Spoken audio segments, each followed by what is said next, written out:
Aleluia. Somos um povo próspero. Somos um povo que sabemos quem somos em Cristo. Somos um povo, amados, que a alegria já está dentro de nós. Porque Deus, Ele derramou em nossos corações o seu amor. Deus é amor, Ele derramou dele mesmo em nós. Sabe, eu e você somos a casa do Espírito Santo. Sabe, queridos, aquela alegria que alguém tem quando está correndo atrás de um trilho, é porque ele ainda não conhece a alegria de Cristo. Porque essa alegria de Cristo, ela é permanente, ela é eterna, ela independe das circunstâncias. É por isso que você aqui é estimulado a se alegrar no Senhor, a dançar no Senhor, a correr no Senhor, a rir no Senhor, porque essa alegria que eu e você temos é dada pela sua palavra, e a sua palavra é eterna, ela não passa. Não importa o que nos aconteceu, que circunstância, só importa o que Cristo fez. E o que Ele fez, Ele já conquistou. E o que Ele conquistou, Ele já nos deu. Pai, obrigado pela tua palavra. Obrigado por pessoas aqui presenciais. Obrigado pela tua palavra aí, Senhor, por conta das redes sociais em lugares, em pessoas, em famílias. Nós vamos continuar, Pai, semeando a tua palavra, anunciando a volta do Senhor, anunciando, Pai, que há uma abundância de alegria na tua presença, anunciando, Pai, que essa aliança ela é superior, anunciando, Pai, que por causa da tua palavra nessa noite, sairemos aqui diferente, não iremos sair como chegamos, seremos, ó Pai, impactados pela tua palavra. Eu declaro, Pai, que não sairemos daqui apenas como ouvintes, mas como praticantes da tua palavra. Eu oro assim e te agradeço em nome de Jesus. Amém? Pode sentar. Muito obrigado. Pessoal da música, muito obrigado. Pode sentar também por enquanto. Aleluia. Aleluia. Que tempo maravilhoso. É o tempo da adoração, do cultuar ao Senhor coletivamente. Você sabe que o culto não começa às 18 e não termina às 20 horas. Cultuar ao Senhor é algo contínuo. Você precisa entender que você é a casa do Pai. Você precisa entender que você deve cultuar ao Senhor constantemente na sua casa, no seu trabalho, na sua escola, caso você esteja estudando, trabalhando, onde você estiver. Você é um adorador. Adoramos ao Senhor nesse ambiente coletivo, porque entendemos da unção coletiva. E por conta da unção coletiva, esse lugar, ele faz parte de uma orientação do Senhor. O escritor aos Hebreus diz: não deixe de congregar como alguns estão fazendo. Sabe que nós não devemos deixar de congregar. Sabe que algumas pessoas que não estão ali nas orientações de idade, não estão com nenhum sintoma, pessoas estão trabalhando, pessoas estão fazendo as suas atividades normais, mas para cultuar coletivamente ainda não é tempo. É o tempo sim. É o tempo de cultuar ao Senhor. Nós estamos observando todas as diretrizes, as orientações de governos, de decretos, mas a você que está em casa e já pode estar aqui, o seu lugar é aqui coletivamente. A você que a sua idade ou algumas outras orientações restringe, cultue ao Senhor ali onde você está. Mas se você pode estar aqui coletivamente, participe dessa unção coletiva. Estamos tomando todos os devidos cuidados aos domingos, por conta de termos um agendamento ainda, mas nas quintas-feiras é uma boa oportunidade para você estar aqui. Então, amados, pegue junto essas instruções, como bem a Alessandra pregou na quinta-feira, instruções salvam a nossa vida, sabe? E hoje, como vocês já perceberam pelas canções, pela belíssima mesa, hoje teremos a ceia do Senhor. Fala comigo, a ceia do Senhor. A ceia do Senhor não é minha, a ceia do Senhor não é do verbo da vida, a ceia é do Senhor. Por isso você que está aqui vai poder cear ao Senhor. Você que está aqui vai poder cear ao Senhor. A não ser que você ainda não seja do Senhor.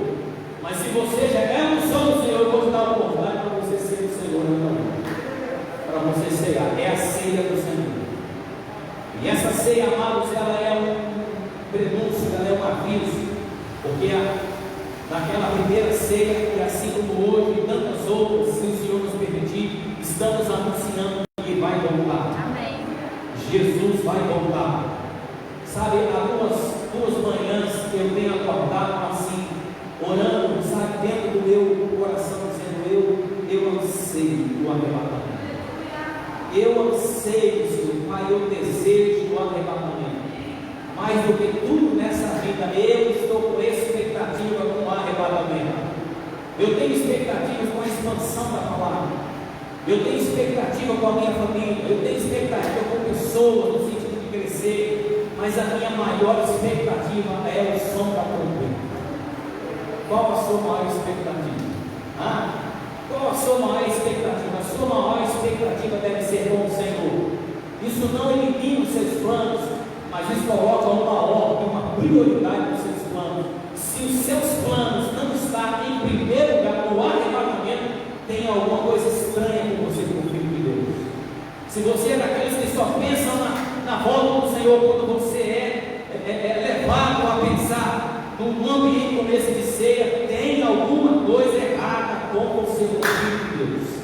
Todas as manhãs, todas as tardes, todo o reclinar para o sono, você tem que ter expectativa maior. Não é com o seu salário, sabe, não é com o dinheiro, não é com o seu patrimônio. Não tem problema de ter tudo isso, amados. Como a Maquena falou, não tem nenhum problema, mas a prioridade é o som da trombeta. Porque esse som da trombeta a igreja vai ouvir, e porque vai ouvir, vai subir para se encontrar com Jesus nas nuvens.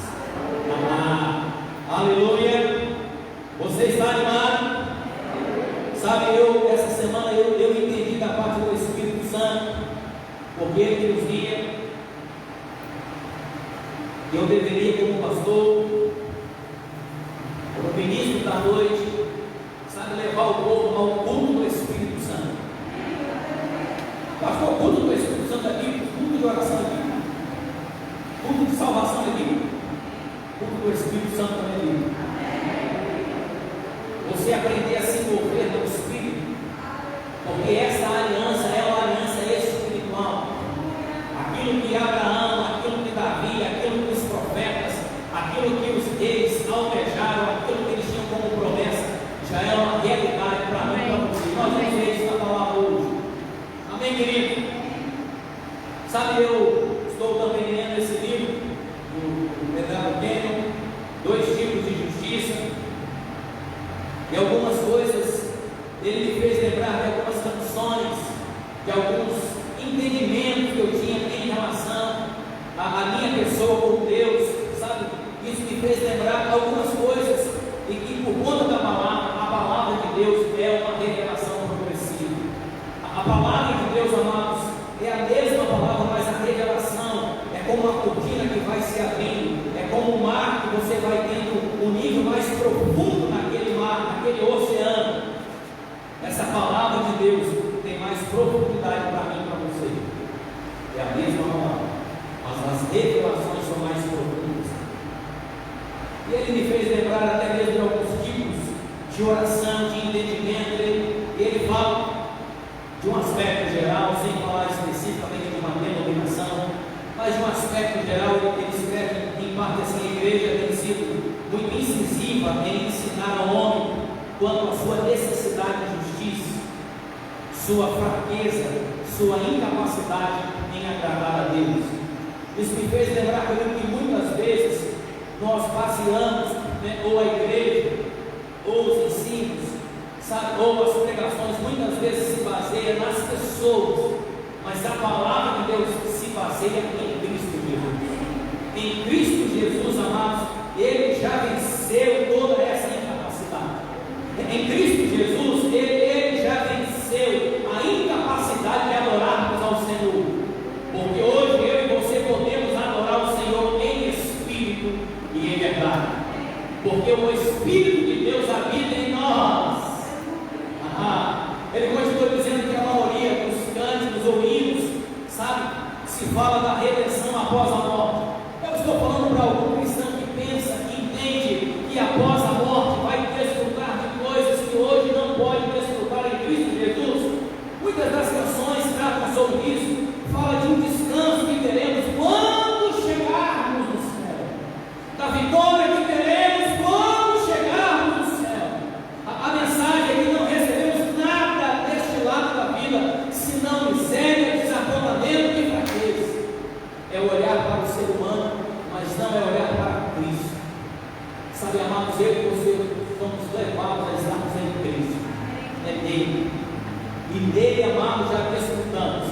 E nele já reinamos em vida. E nele, amados, temos uma posição. Se você vive uma vida de fraqueza e derrota, é porque não sabe quem você é em Cristo. Eu estou nessa noite aqui para dizer quem você é em Cristo. Independente das semanas, dos meses, ou até mesmo dos anos, nada muda a palavra de Deus, mas a palavra muda qualquer pessoa que creia pela fé. Pela fé, pela fé. Sabe que a maior necessidade da igreja nessa hora é saber quem somos em Cristo. Quem somos em Cristo? Quem somos em Cristo? Como o Pai nos vê e o que Ele considera que sejamos. A nossa maior necessidade é entendermos quem somos em Cristo. A nossa maior, você que nos acompanha, a nossa maior necessidade é entendermos como o Pai nos vê. E como é que eu sei como o Pai nos vê? Como que eu sei que o Pai te vê? É só ver o que o Pai disse na sua palavra. Aleluia. Você pode abrir a sua Bíblia aí, em 2 Coríntios. Você se vê como o Pai te vê. Você ora como o Pai te ensinou a orar. Você está em Cristo ou você está em Cristo pensando somente em você? Há muitos cristãos que já estão em Cristo, mas não vivem essa nova vida em Cristo. Eles continuam vivendo a vida de miséria, de incapacidade, de fraqueza e de derrota. Mas quando nós olhamos a palavra, amados, a palavra de Deus é Deus falando para você. Em 2 Coríntios 5, verso 21, 5:21 da segunda carta, amém? Aleluia. Deus tornou o pecado por nós, aquele que não tinha pecado, para que nele nos tornássemos justiça de Deus, para que nele nos tornássemos justiça de Deus. Fala comigo, em Cristo. Ele me fez justiça de Deus. Por acaso você sabe o que significa a Bíblia dizer que você está em Cristo?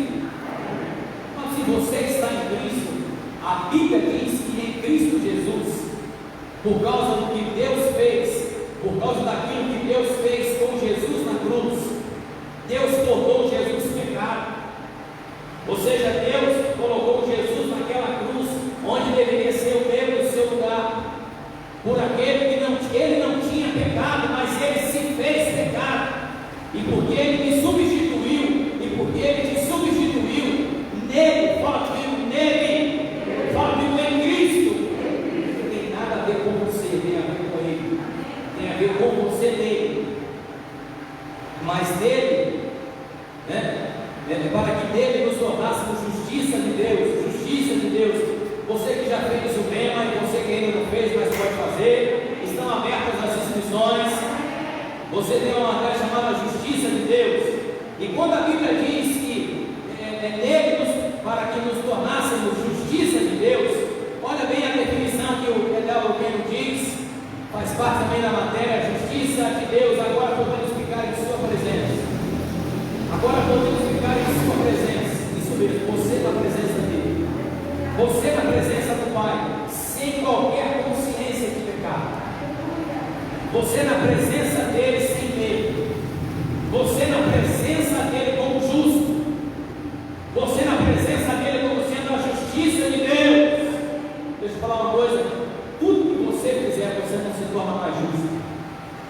Você já é justo o suficiente para estar na presença dele, como se nunca houvesse pecado.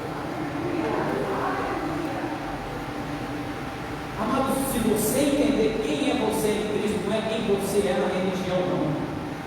É quem você é em Cristo. Eu estou falando para pessoas que se sentem a pior das pessoas. Eu estou falando para pessoas que gostariam que outras pessoas orassem, porque a oração dele, Deus não atende, porque ele é um miserável. Amado, Deus te chama de justiça. Deus já te deu uma condição, se você estiver em Cristo, porque Cristo já naquela cruz. Então ele já conquistou, ele já deu passo, ele já morreu, ele já ressuscitou, ele já venceu. E agora, se você aceitar estar nele, ele te torna a justiça de Deus, ele te torna filho de Deus. E ser justiça de Deus é estar na presença de Deus como se nunca houvesse pecado na sua vida. Amado, você está na presença do Pai, agora Ele é o seu Pai. Isso significa a justiça de Deus. Sabe, queridos, porque Ele nos fez justiça. O verso 17 desse mesmo capítulo, você está comigo? Esquece um pouco o relógio nessa noite. O verso 17 diz: portanto, se alguém está em Cristo. Amados, o verso não é se Cristo que está em alguém, é se alguém que está nele, porque Cristo já foi naquela cruz por você e por mim. Deus já teve a iniciativa de te amar, Ele já te amou, Ele já conquistou. Se alguém está em Cristo, nova criatura, nova criação é. As coisas velhas já passaram, eis que tudo se fez novo. Tudo se fez novo. Fala comigo, tudo se fez novo. Amados, essa dispensação, esse período que estamos na igreja, é o período chamado período da graça, é o período da igreja, ou é o período também do mistério.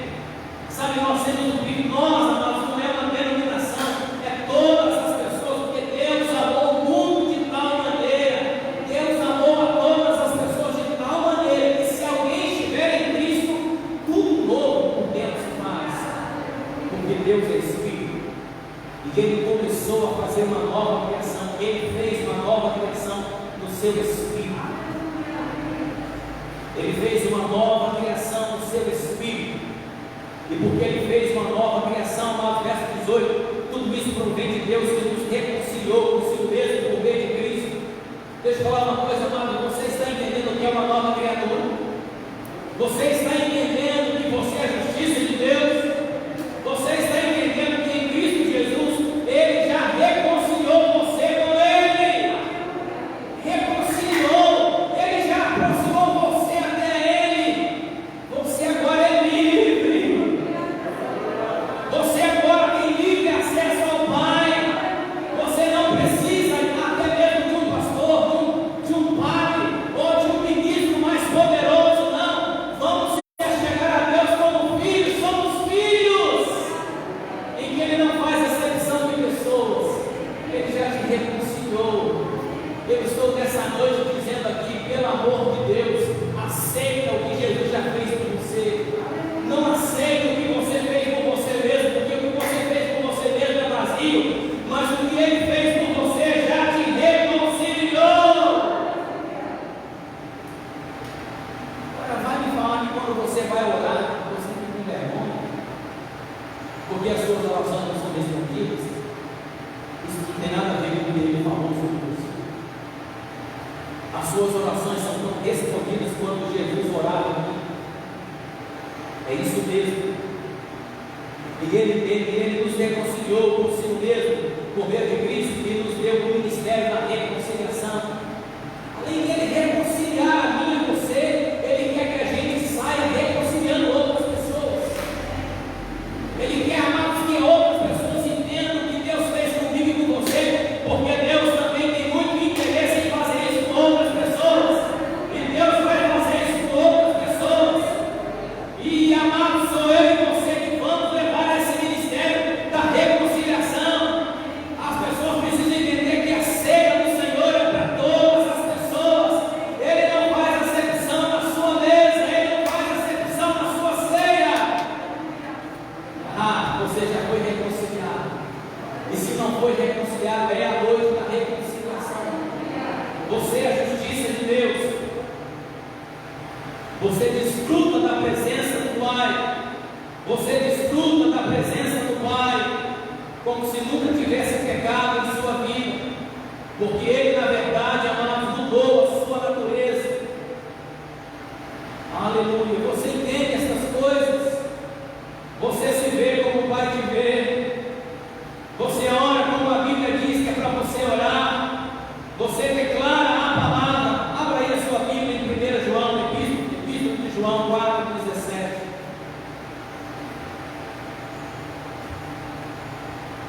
que a Bíblia diz é do Espírito. Então você pode não sentir arrepios do que eu estou falando. Você pode não sentir uma emoção do que eu estou falando. Mas esse tempo, amados, que nós vivemos como igreja, ela não deve ser medida pelos seus sentimentos. Ela deve ser medida pela palavra de Deus. O que a Bíblia fala é a verdade, é Deus falando. E o que a Bíblia fala, amados, ela precisa entrar no seu espírito. E quando a palavra de Deus entra no seu espírito, você crê, isso gera fé. E com fé, amados, com fé, o poder de Deus, ele se apropria daquilo que a palavra de Deus já tem como poder. Queridos, se você se ver assim, 1 João 4, versículo 17, aleluia. Dessa forma, o amor estará aperfeiçoado entre nós, para que no dia do juízo tenhamos confiança. Para que no dia do juízo tenhamos confiança, porque neste mundo somos como Ele. Fala comigo, neste mundo somos como Ele. É assim que você se vê, porque é assim que a Bíblia te vê, como Ele, como Jesus nessa terra, você é também. Jesus, amados, agora Ele é o primogênito, porque como que Deus te vê? Deus te vê como irmão de Jesus. Deus te vê como irmão de Jesus. Aleluia. Abra sua Bíblia em Romanos 8. Sabe, queridos, que houve algo tremendo da parte espiritual. Antes da ressurreição era um jeito. Antes da ressurreição, antes da crucificação, Deus amou o mundo de tal maneira que deu o seu Filho. Mas em Romanos 8, depois da ressurreição, em Romanos 8, versículo 29, você precisa se ver como Deus te vê. Em Romanos 8, verso 29, diz assim: pois aqueles que de antemão conheceu, também o predestinou para serem conforme a imagem do seu Filho, a fim de que ele seja o primogênito entre muitos. A Bíblia está falando com você, é irmão mais novo. A Bíblia está falando que Jesus era o unigênito, mas agora, por causa de você, Ele é o primeiro de muitos. É por isso que você é aqui na terra como Ele. É por isso que a Bíblia fala, as orações, ou a religião fala, eu não presto, Deus não me atende, eu estou desesperado em orar, porque a religião muitas vezes fala. Mas a Bíblia diz, você é a justiça de Deus. Você é a nova criatura. A Bíblia te diz que você é irmão de Jesus. Eu sei que Ele é o Senhor. Eu sei que Ele é o Salvador. Eu sei que Ele tem um nome sobre todo nome. Mas ainda assim é o nosso irmão mais velho. Essa consciência que você tem, é dessa confiança que você tem. Sabe, queridos, quem está em Cristo, nova criatura é. Com a nova criação vem a reconciliação, vem a justiça e vem a comunhão. Aleluia.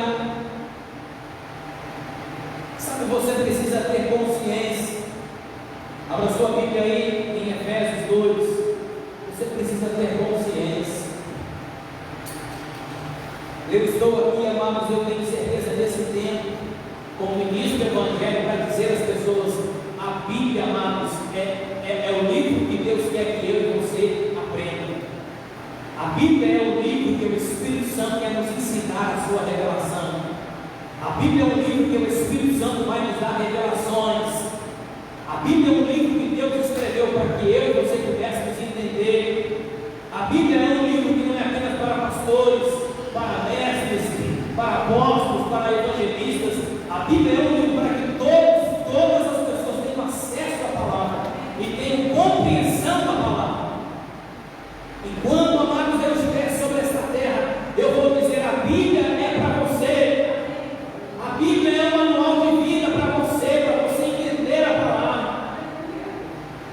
A Bíblia é um livro, amado, especialmente as cartas.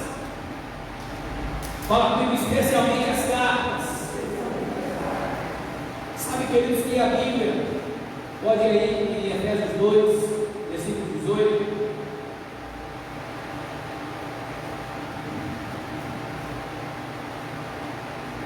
As cartas foram endereçadas às igrejas.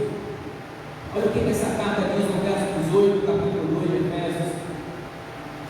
Pois por meio dele, tanto nós como vocês temos acesso ao Pai por um só Espírito. Eu não sei como é que você se vê nas suas orações, mas a Bíblia, essa Bíblia aqui, que é minha, sua e de todos, ela diz que você tem acesso ao Pai. Você tem acesso ao Pai, porque você desfruta da presença do Pai. Se não bastasse isso, no capítulo 3, verso 12, você tem acesso ao Pai por meio do Espírito. Tudo, amados, o que temos em Cristo é por meio do Espírito. Não é por meio do nosso mérito, não é por meio da nossa força, porque essa aliança é pelo Espírito. Essa aliança, amados, é pelo Espírito. Sabe que em Efésios 3, versículo 12, para confirmar Efésios 2, 18, você se vê assim: por intermédio de quem temos livre acesso a Deus, em confiança pela fé nele. Se já estava bom termos acesso ao Pai, fica mais claro que agora eu e você temos livre acesso. Fala por livre acesso. Você pode estar onde estiver, no quarto, no cafezal, no balcão de loja, na academia, viajando, pilotando, dirigindo, aonde você estiver. A Bíblia está falando porque se você está em Cristo, fala comigo em Cristo, você tem livre acesso. Você tem livre acesso. Irmãos, esse é o tempo da igreja explicar essas maravilhosas palavras de Deus. Você tem livre acesso a Deus, em confiança pela fé nele, pela fé em Cristo. Isso muda, irmãos, isso muda quando você precisa fazer uma oração ao Pai. Quando você precisa ter uma oração respondida, você sabe, eu tenho livre acesso. Eu tenho livre acesso por meio do Espírito, pela confiança em Cristo Jesus. Eu tenho livre acesso. Eu tenho livre acesso. Mas por que você tem livre acesso? Porque eu sou justiça de Deus. Porque eu sou uma nova criatura. Porque Deus me reconciliou. Porque Deus me chamou para o ministério de reconciliação. Aleluia. Você precisa entender essas coisas. Sabe que em Efésios 1, versículo 9, você se vê assim: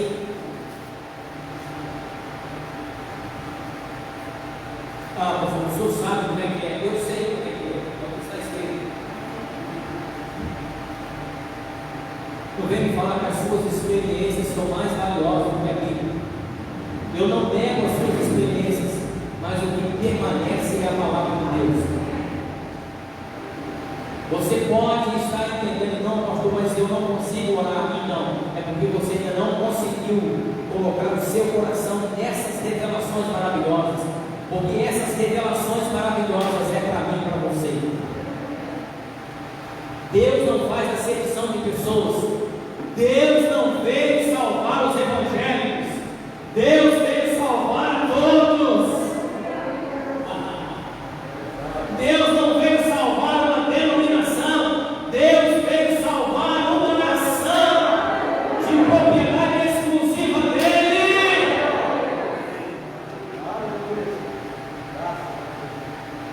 Você precisa entender quem você é, Deus. Você é a justiça de Deus. Mas quando você começa a orar, você desfruta da presença de Deus.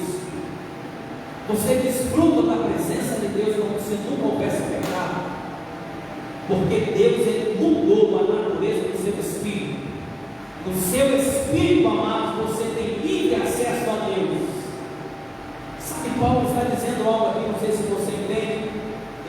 particularmente demorei muito para entender, em Efésios 1, versículo 9, ele nos revelou o mistério da sua vontade, de acordo com o seu bom propósito que ele estabeleceu em Cristo, e nos revelou o mistério. Fala comigo, o mistério. Deixa eu falar uma coisa: no Antigo Testamento, antes de Gênesis 12, todos os povos ali, depois de Adão, era um povo chamado gentil. A nação de Israel, sabe? A nação de Israel começou a ser estabelecida a partir de Gênesis capítulo 12. Então, de Gênesis capítulo 12 em diante, Deus chama Abraão. Depois você vê, Deus chama Abraão, Deus forma uma nação, e a partir, amado, de Abraão é constituído ali os filhos dos filhos, as 12 tribos, mas enfim, é constituída a nação de Israel. Então, quando você olha para o Antigo Testamento, você tem dois povos naturais, em linhas gerais. Você tem os israelitas e você tem os gentios, dois povos naturais. Mas Paulo está falando aqui que ele nos revelou o mistério da sua vontade. Então, em Cristo Jesus, nasceu o terceiro povo, o povo gentil, aqueles que não eram ou que não são judeus, o povo judeu, aqueles de origem natural de Abraão, dois povos naturais. Mas em Cristo Jesus surge o terceiro povo espiritual, gentil, que aceita a Jesus Cristo, é agora a igreja. Estrangeiro, sabe? Qualquer pessoa que aceita Cristo, agora é a igreja. Um judeu, amados, um judeu natural que aceita Jesus Cristo, agora é a igreja. Então agora tem o terceiro povo, agora o terceiro povo, só que esse povo é espiritual, a igreja. Eu estou falando para a igreja de Cristo. Você é a igreja de Cristo. Aquele que aceita Cristo é a igreja de Cristo. Um judeu, amados, com todos os seus desafios, mas ainda, graças a Deus, tem judeus que já aceitaram a Cristo. Quando um judeu aceita Cristo, ele deixa de ser um segundo povo, né, natural, e passa a ser o terceiro em relação à palavra, e passa a ser a igreja de Cristo. Você tem várias profecias sobre Jesus no Antigo Testamento, mas você não tem nenhuma profecia sobre a igreja. Você não tem nenhuma profecia sobre a igreja, porque a igreja era um mistério. A igreja era um mistério. Os profetas, quando anunciaram em relação ao nascimento de Jesus, em relação ao reino milenar, eles tiveram ali uma visão única. Mas só que entre o nascimento de Jesus e o reino milenar ainda acontecerá. Houve um intervalo, e nós estamos nesse intervalo, e nesse intervalo agora é a igreja. E para você entender melhor o que a Bíblia fala sobre a igreja, abra sua Bíblia aí aos Colossenses. Você é a igreja do Senhor.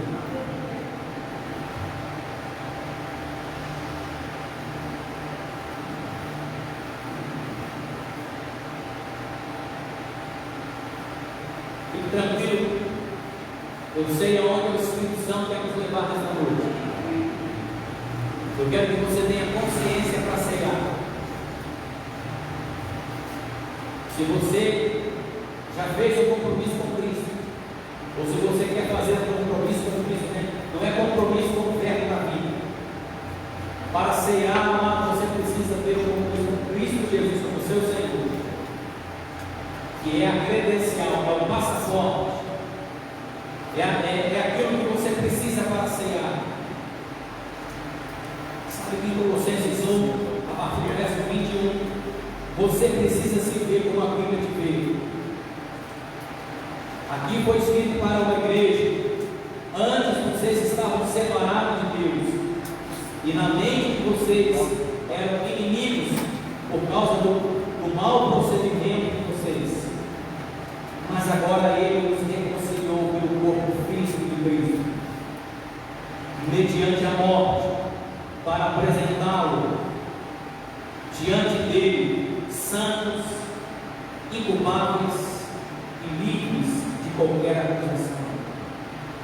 Sabe, querido, você precisa guardar essas palavras, porque é assim que a Bíblia te vê em Cristo. A Bíblia te vê como santo, é ela que está falando, você é santo, você é inculpado, você é livre. Você está em Cristo. A Bíblia está falando que você é santo. A Bíblia está falando que você é inculpado. Mas pastor, o Senhor não sabe o que eu fiz. Eu não sei e não quero saber. Mas o que você fez, se você aceitou a Cristo, que foi gravado na cruz. O que você fez, quando você aceitou a Cristo, foi gravado na cruz. E o que foi gravado na cruz te fez agora inculpado. Deixa eu te falar uma coisa: se você estiver em Cristo, já não há mais culpa em você. Não tem mais culpa em você. Você entende, amados, que não é o que Jesus Cristo fez, é o que você aceita que Ele fez por você. Porque o que Ele fez já está feito. A diferença é o que você está fazendo com o que Ele fez na sua vida. Eu preciso de novo te chamar aqui. Eu estou falando para um povo, uma igreja, ou uma igreja.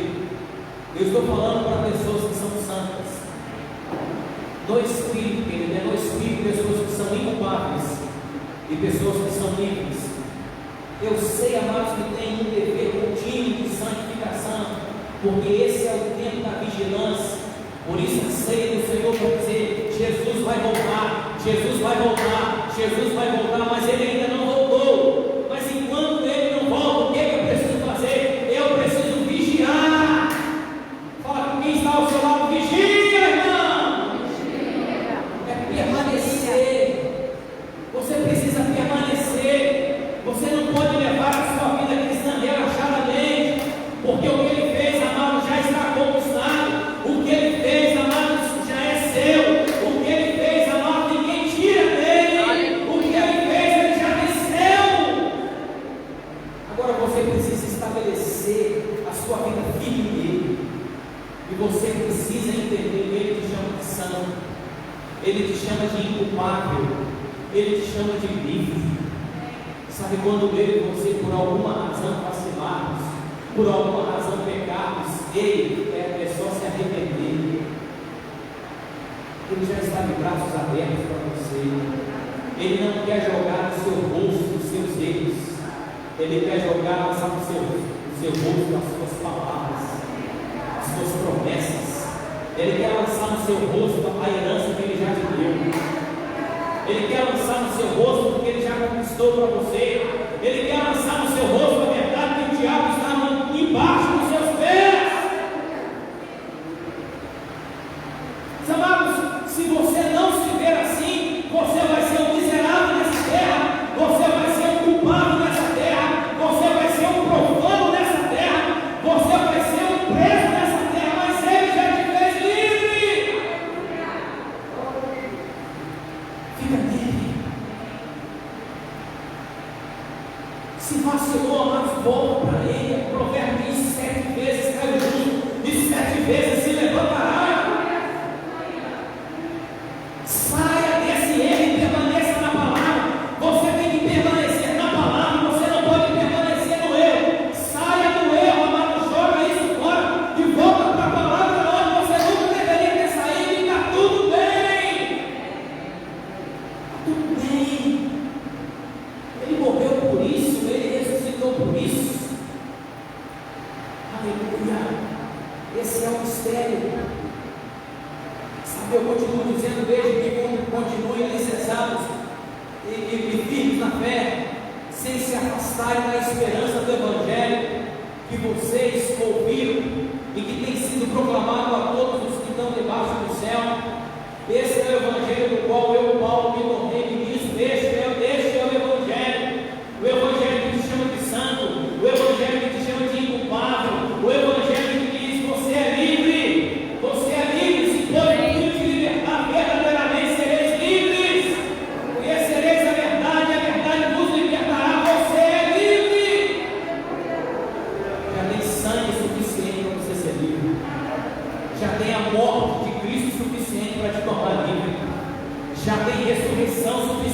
para te tornar inculpável. Não é o que Cristo ainda vai fazer, é o que você se posiciona no que Ele já fez por mim e por você. Este é o Evangelho. Mas esse é o Evangelho que Paulo estava pregando. Não é o Evangelho dos fracassados, não é o Evangelho dos mais do que vencedores. Ele continua no verso 24: agora me alegro em meu sofrimento de vocês e completo no meu corpo o que resta das aflições de Cristo em favor do seu corpo, em favor do seu corpo, que é a igreja. Dela me tornei ministro de acordo com a responsabilidade por Deus a mim atribuída, de apresentar plenamente a palavra de Deus. Paulo foi convocado para apresentar plenamente a palavra de Deus. Amados, quando essa revelação chegou até a minha eleição, eu entendi que eu precisava avançar na ministração, eu precisava me aprofundar neste Evangelho, porque eu deveria pregar ainda mais amplamente a palavra de Deus. E ele continua dizendo no verso 26, acompanha comigo: o mistério que esteve oculto. Lembra que Paulo falou isso aos Efésios? Sobre o mistério, ele volta a falar. O mistério que esteve oculto durante épocas e gerações, esteve oculto durante épocas e gerações, mas que agora foi manifestado aos seus santos. Fala aos seus santos.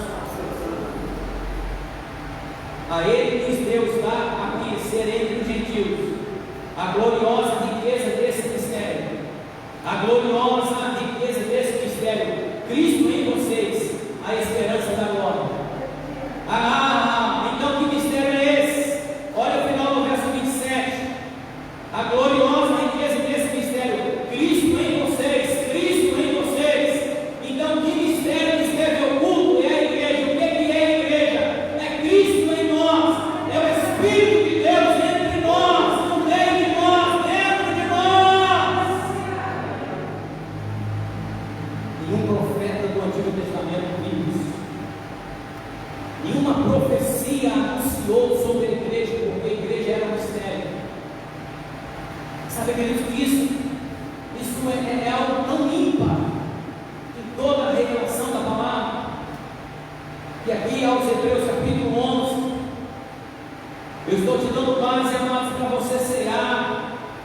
Eu estou te dando base para você se alegrar no Espírito, para você se mover no Espírito.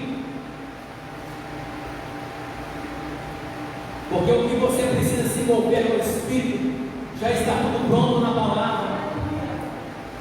Eu estou falando em outras palavras. Eu estou querendo dizer: você é algo especial da parte de Deus. Deus pensou em você. Deus enviou Jesus para você. Deus deu a palavra dele para você. Deus deu o Espírito Santo para mim e para você. Deus quer ouvir as suas orações. Deus te chama de santo, de filho inculpável. Deus diz que você nele é livre. E quando ele fala dos heróis da fé, no capítulo 11 aqui, você já sabe, ele vem falando pela fé. Eu só vou sobrevoar capítulo 11, no verso 7, ele diz: pela fé Noé. No verso 8, pela fé Abraão. Ele vai falando, queridos, aqui no verso 23, pela fé Moisés. Acompanha comigo. No verso 30, pela fé caíram os 11:30, pela fé caíram os muros, pela fé a prostituta. E ele vai falando pela fé. Mas deixa eu te falar que poucas vezes as pessoas leem o final deste capítulo 39 e 40, todos estes quem? Abraão, Moisés, Raabe, José, Jacó, Edom, todos estes, 39, todos estes receberam bom testemunho por meio da fé. No entanto, nenhum deles recebeu o que havia sido prometido. 40. Deus havia planejado algo melhor. Deus havia planejado algo melhor para nós. Deus havia planejado algo melhor para nós.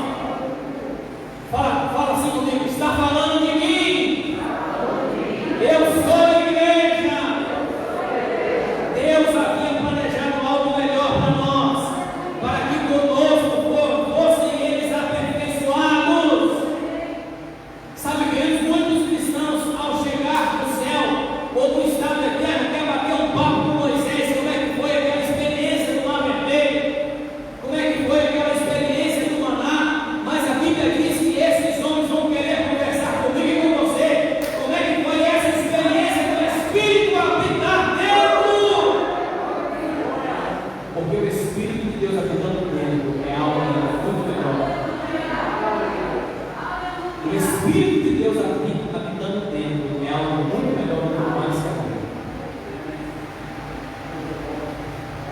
o Espírito de Deus habitando em nós, isso nunca aconteceu no Antigo Testamento, a não ser com Adão. Muito melhor. Você se vê assim. Você é a igreja de Cristo. Você é o povo espiritual do Senhor. Você é o povo espiritual do Senhor. Você é o povo espiritual do Senhor. Sabe, queridos, esse Paulo que diz, abre aí sua Bíblia, Efésios 5. Esse mesmo Paulo que diz que você tem acesso ao Pai por seu Espírito. Esse mesmo Paulo que diz, por intermédio de quem temos livre acesso a Deus.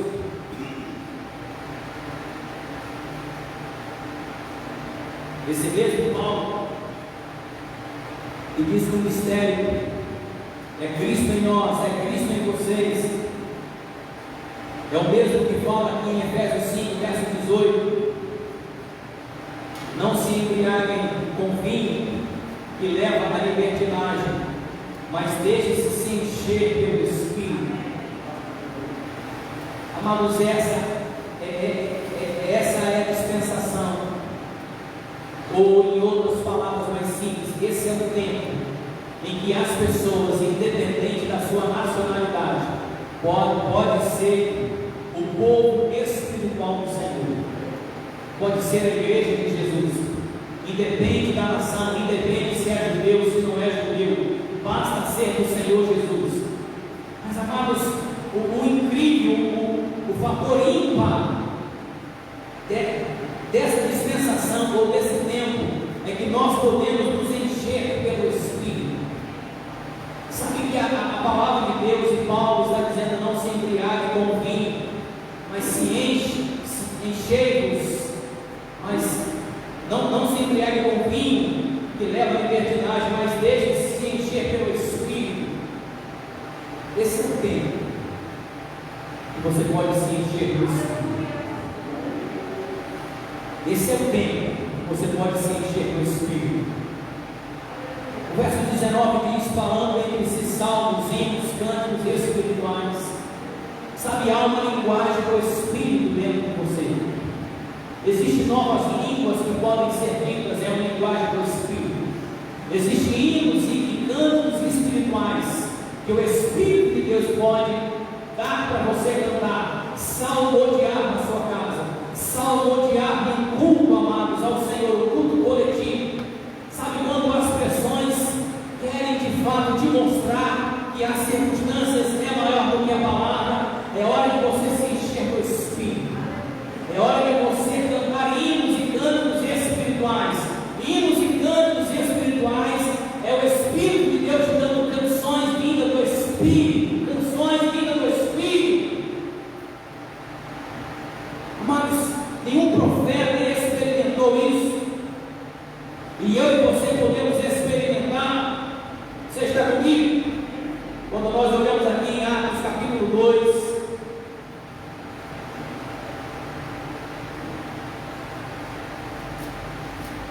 Aleluia.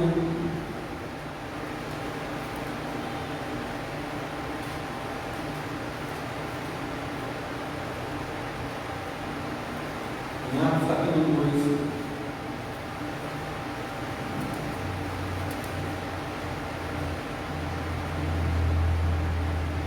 Diz o texto assim, começando, chegando o dia de Pentecostes, estavam todos reunidos em São João. De repente veio do céu um som, eles ouviram esse som, veio um som de um vento muito forte. Eles perceberam também esse vento muito forte e encheu toda a casa na qual estavam assentados. E viram o que parecia línguas de fogo que se separavam e pousaram sobre cada um deles. Todos ficaram cheios do começar a falar outras línguas, conforme o Espírito Santo o capacitar. E o texto vai dizendo, queridos, essas outras línguas, até no original é diferente dessas línguas aqui do verso 6. Ouvindo o som, juntou-se uma multidão que ficou perplexa, pois cada um ouvia falar em sua própria língua.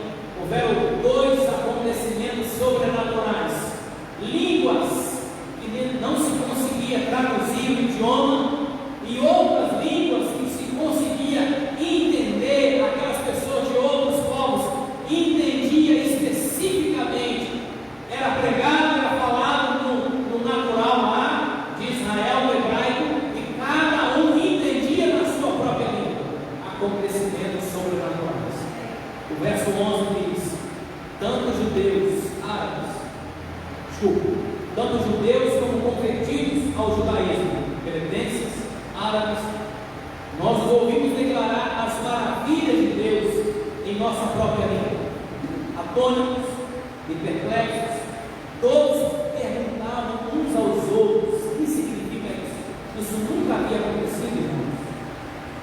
Alguns, todavia, zombavam deles e diziam: eles beberam vinho demais.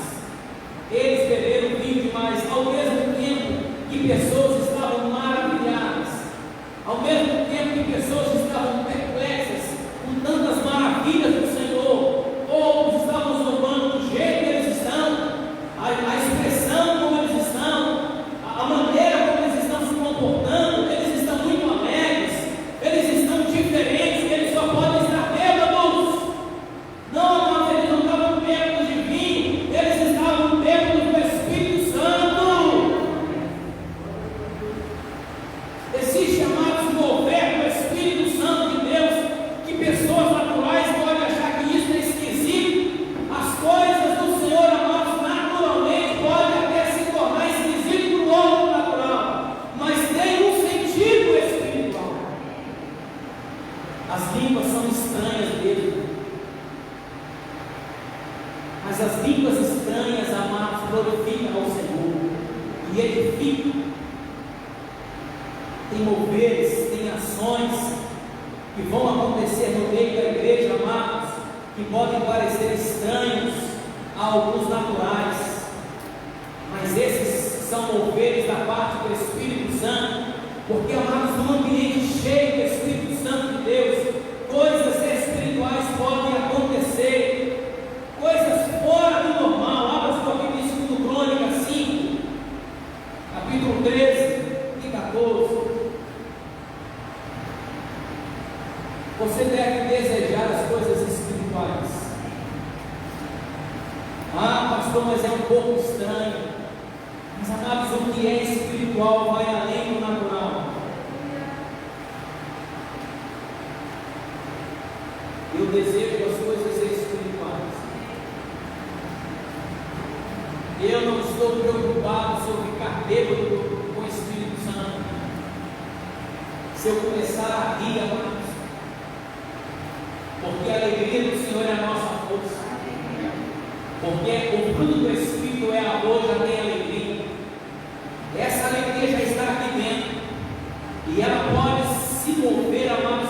Alguém pode começar a rir, coisas podem se destravar na vida das pessoas, enquanto o Espírito Santo está se movendo ali com alegria, às vezes a carteira, às vezes a conta, às vezes o exame médico está tudo falando ao contrário, mas vem uma alegria do Espírito de Deus dentro. Ela começa a rir, ela começa a estar no mover do Espírito, ela começa a ficar bêbada do Espírito, e, amados, ela começa a não ter forças nas suas pernas, ela pode cair por causa do poder de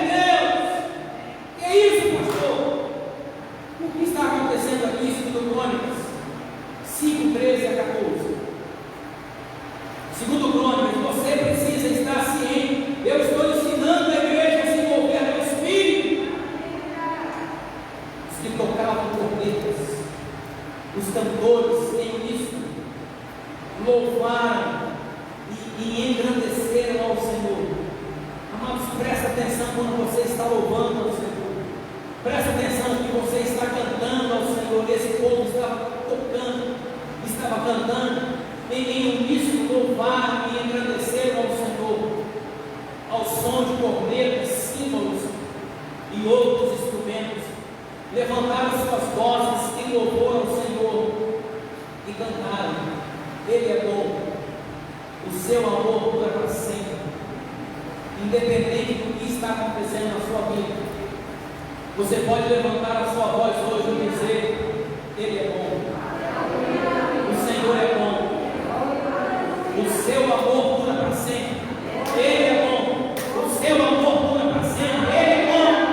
A situação lá na sua casa, a situação na geladeira, a situação, as finanças, ele está falando uma coisa, mas você vai falar: Ele é bom, o seu amor dura para sempre. Ele é bom, Ele é bom, Ele é bom. Eu só sei que eles começaram a cantar. Todos começaram em uníssono: Ele é bom, o seu amor dura para sempre. Ele é bom, o seu amor dura para sempre. Deixa eu falar uma coisa. O texto diz que então uma nuvem encheu o templo do Senhor. Uma nuvem, uma nuvem, uma nuvem. A presença, a unção do Senhor, o Espírito Santo do Senhor, de forma que os sacerdotes não podiam desempenhar o seu serviço.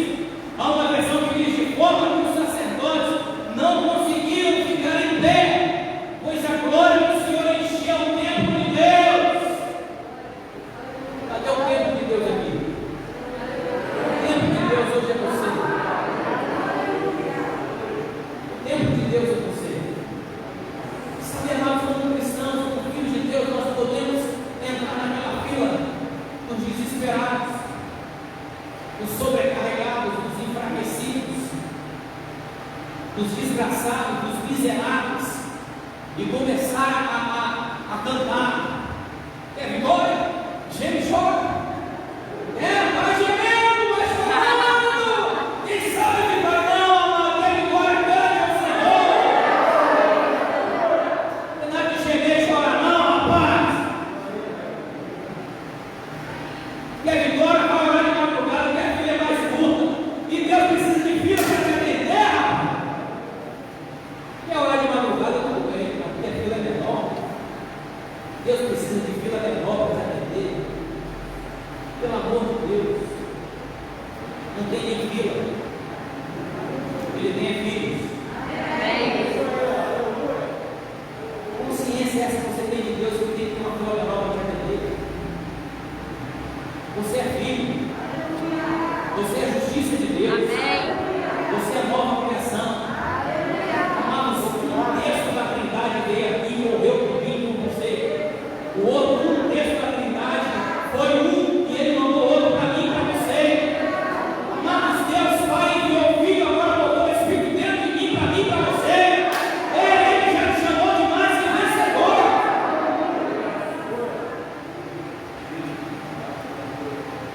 Quer vitória, amado, fica na palavra. Quer vitória, fica na palavra.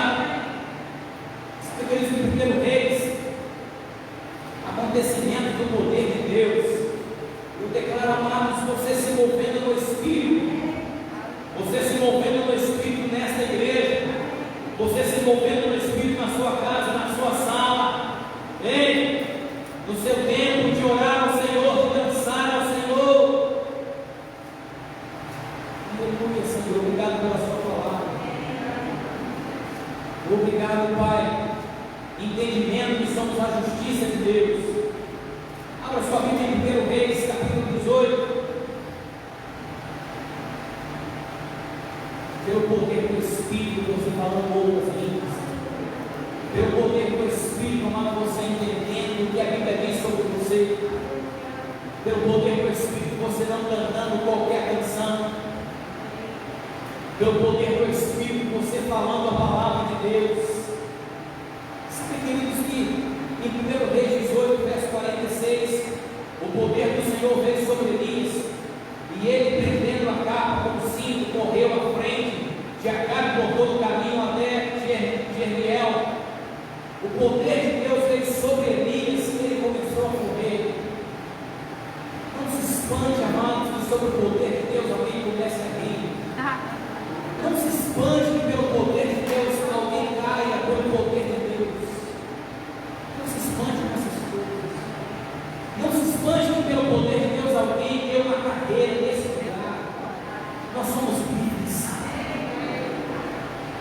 pagasse o preço da liberdade um dia quem foi preso. Nós somos livres, nós dançamos, nós pulamos, nós exaltamos ao Senhor, nós cultuamos ao Senhor como se não houvesse outro dia, como se a trombeta mesmo fosse tocar hoje, como se hoje fosse o nosso último dia, irmãos. Você está comigo? Aleluia. Se move no Espírito. Aleluia. Aleluia. Sai de 1 Coríntios, capítulo 11. Aleluia. O privilégio que nós temos. Você não deve participar da ceia do Senhor como um evento qualquer. Eu te aconselho você nem ficar fora da ceia. Porque amados, a ceia é mais importante que o céu. Se alguém, amados, aceitar Cristo agora, mesmo que não passe pelas águas, pelo batismo das águas, aceitou a Cristo agora, ele vai para o céu. Então, pastor, eu não estou preparado para a ceia. Você está preparado para o céu? A ceia não é mais importante do que o céu. Fala comigo, a ceia não é mais importante do que o céu. A pergunta, amada, se você está preparado para o céu. Não, pastor, porque eu peguei, mas a ceia é exatamente o que Cristo alcançou por nós. A ceia, amada, não é para apontar o pecado, a ceia é para apontar a redenção. A ceia, mas é para apontar o que Ele já fez por mim e por você. E se tiver alguma coisa que você precisa consertar, conserte aí mesmo que você está. Porque é exatamente isso que a ceia propõe, mostrar o quanto Cristo já morreu por você, o quanto que Ele já pagou o preço do pecado por você, o quanto que Ele já fez para você ser uma nova criatura nele, o quanto que Ele já fez para você ser filho de Deus. A ceia não é para te envergonhar, a ceia é para dizer: ei, filho, venha cear. Se é filho, ceia. Mas sabe por quê? Quando eu olho para a ceia, em 1 Coríntios 11, versículo 25 em diante, 24 em diante, quando eu olho para a ceia, amados, verso 24, tendo dado graças, partiu e disse: tudo isso é meu corpo, que é dado em favor de vocês, façam isso em memória de mim. Da mesma forma, depois de ceiar, tomou o cálice e disse: este cálice é a nova aliança no meu sangue, façam isso sempre que beberem em memória de mim, porque sempre que comerem deste pão e beberem deste cálice, vocês anunciam a morte do Senhor até que Ele, mas isso não é apenas um protocolo, amados, isso é o anúncio de que Ele vai voltar.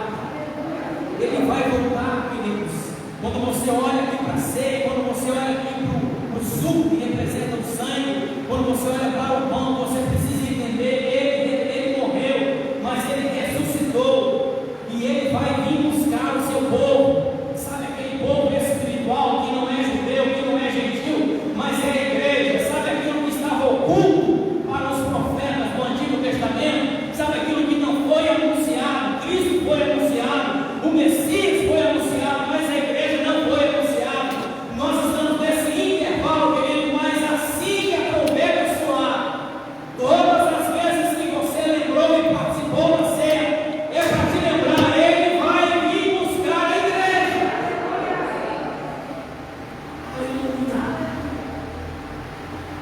Aleluia. Pode vir para cá, diáconos, pessoal da música. Então, quando ceiamos, anunciamos que Ele vai voltar.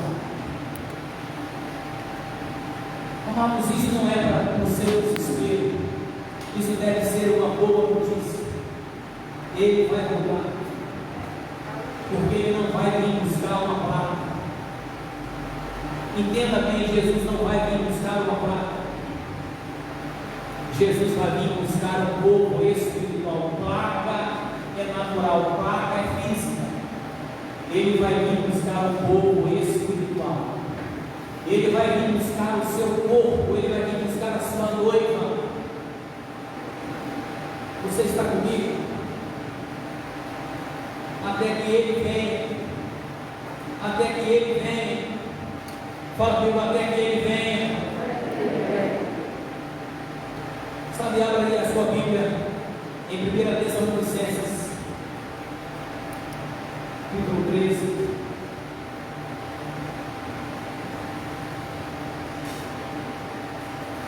Como é que vai ser isso?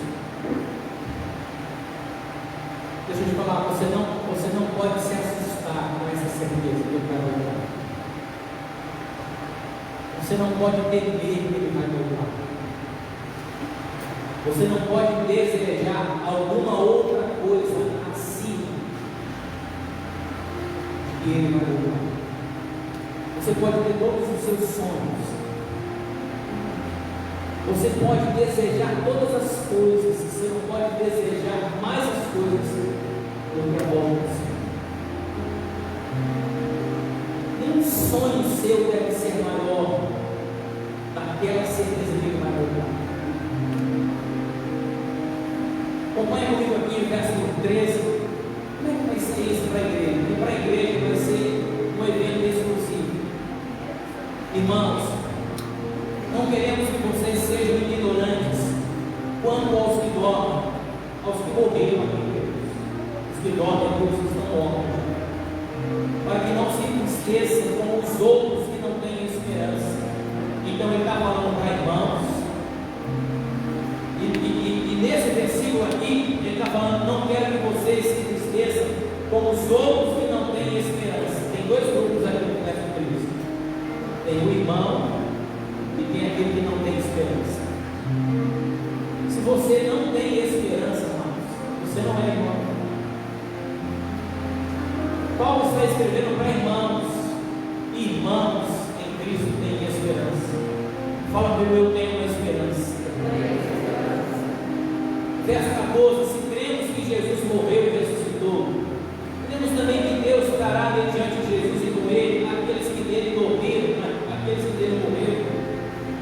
Dizemos a vocês, pela palavra do Senhor, que nós, os que estivermos vivos, Paulo se incluía, nós, ou seja, eu também estou incluindo nessa, nós que estivermos vivos, os que ficarmos aqui, os que ficarmos até a vinda do Senhor, certamente não precederemos os que dormem, pois dado a ordem com a voz do arcanjo e o ressoar da trombeta de Deus, o próprio Senhor descerá nos céus, e os mortos em Cristo ressuscitarão primeiro.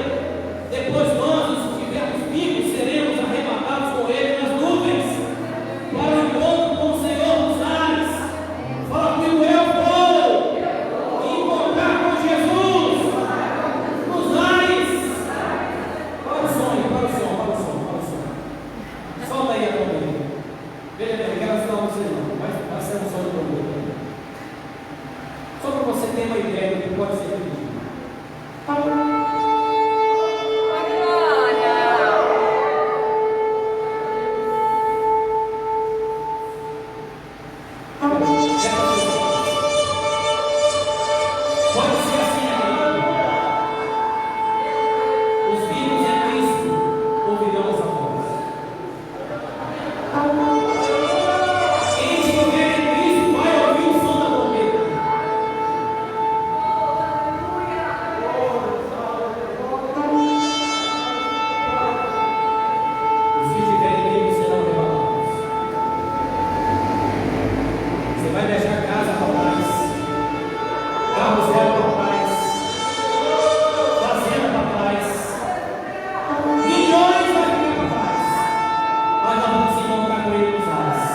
é o que deve estar em primeiro lugar no seu coração.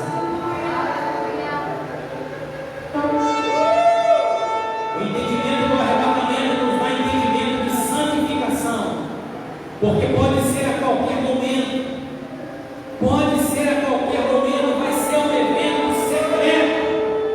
vai ser um evento secreto, é um abrir e fechar de olhos.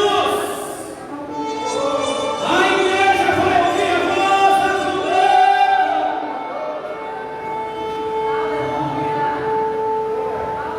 A ceia do Senhor não é um evento qualquer. A ceia do Senhor não é um pedacinho de pão, um pouquinho de suco. Estamos te anunciando. Ele vai vir buscar o povo espiritual. Ele não vai vir buscar o povo denominacional. Ele não vai vir buscar o povo religioso. Ele vai vir buscar o povo redimido, um povo salvo, um povo comprado pelo seu sangue.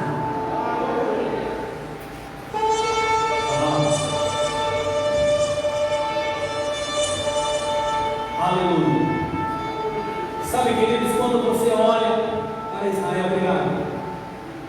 Eu não quis com uma problema te assustar. Até falei, calma, não vai tocar problema. Eu não quero passar medo para você, eu quero passar esperança. Eu quero que você seja convencido pelo medo. Eu quero que você seja convencido pela bendita esperança. O que é mais importante na sua vida, na minha vida, tem a ver em estar preparado para o próprio. As demais coisas vão ser acrescentadas na nossa vida.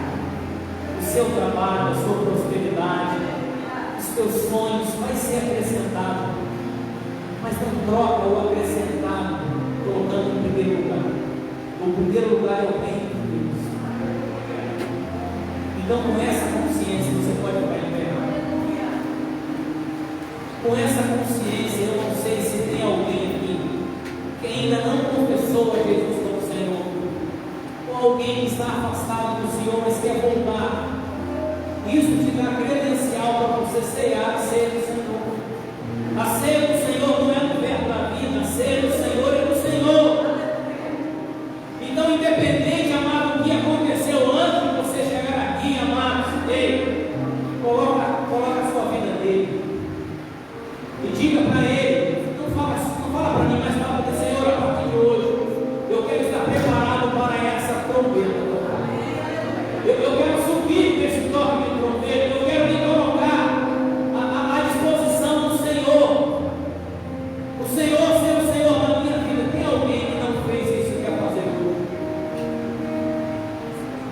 Se você fizer isso hoje, você tem a credencial para cear.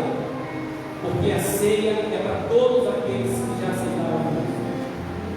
Tem alguém que precisa fazer algum ajuste na sua vida? Eu quero hoje consertar o que estava errado. Então, depois disso, você vai cear. A ceia do Senhor não é exclusividade do verbo. A ceia do Senhor é exclusividade da igreja de Cristo. Não, pastor, mas assim, é porque eu não sou daqui, não tem problema. Você é filho de Deus. A ceia do Senhor é para os remidos. Tem alguém aqui que não fez essa decisão de Jesus no seu coração? Todos salvos? Não, pastor, é porque eu tenho alguma coisa para consertar e por isso a ceia não é mais importante para o Senhor. Então, amados, os diabos vão entregar o pão e o suco. Nós vamos cantar aqui dança do Espírito. Amados, eu sei que Jesus morreu, mas o melhor da ceia é dizer que ele não está morto mais. O melhor é dizer que ele ressuscitou. O melhor é dizer que ele venceu a morte. O melhor é dizer que ele te fez mais do que vencedor. Então, amados, tome essa ceia, participe dessa ceia, como se fosse a sua última ceia. Tome esta ceia como se ao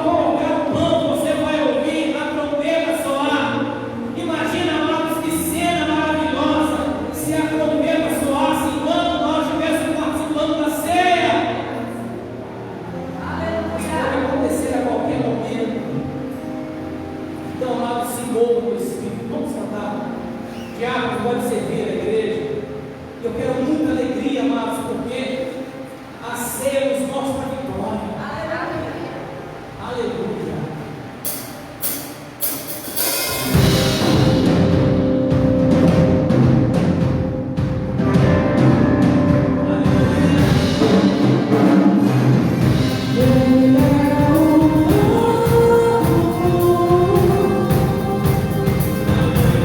Está queimando, é o poder.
É você, Pai, eu te dou graças por esta ceia do Senhor.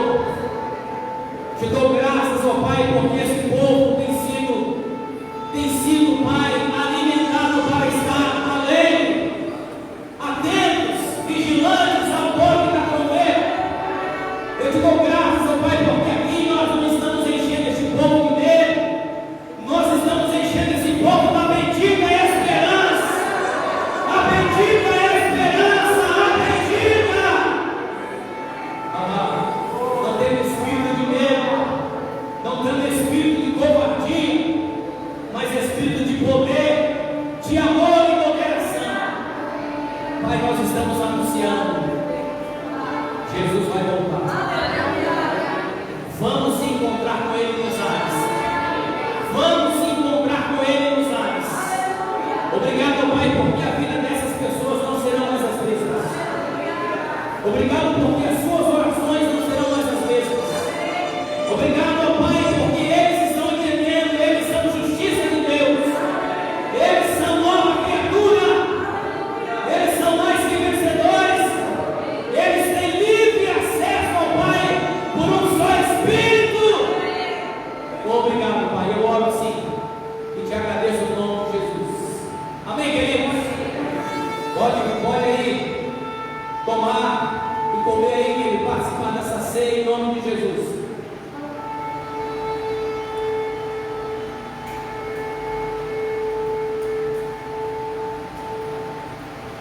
Aleluia.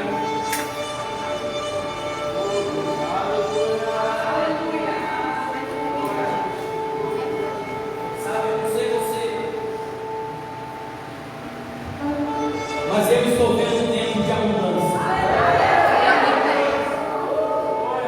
Eu estou vendo um tempo de abundância na sua casa. Eu estou vendo um tempo de abundância na sua família. Eu estou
Espírito Santo.